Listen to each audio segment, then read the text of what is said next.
Jonivorni qaranglar akalar, birgina pasport evaziga boshlang'ich hech qanaqa to'lovlarsiz mana shunaqa mollarni olishga nima deysiz? Eng qizig'i halol nasiya savdoga birgina pasport evaziga hech qanday oldindan to'lovlarsiz o'zimizning rishtonimizda mana shunaqangi zotdor semental mollarni, undan tashqari xohlagan turingizdagi mollarni yangi partiyalar kelyapti ekan.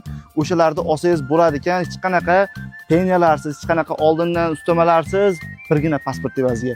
Shu videoga like bosib, mana shunaqa mol sotadigan joyda, mol beradigan joyda qidirib yurgan tanishlaringizga yuborib qo'ysalaringiz, akamiz mana shu yerda xizmatda, xudo xolasa kelishaveradi. Kelib, ko'rib, mollarni tanlaganini beraverasizlar, xudo xolasa.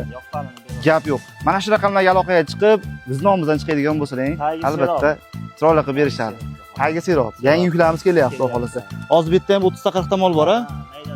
Maydaroqlar. Bular 1 yosh atrofida, ular 7 oylik shunaqa atrofida ekan, bari nihol sigirlar akalar. Shu videoga like bosib, barcha tanishlaringizga tarqatib qo'ying. Albatta manfaatli bo'lgan bo'lsa, obuna tugmasini ham bosib ketishingizdan chiqmasin.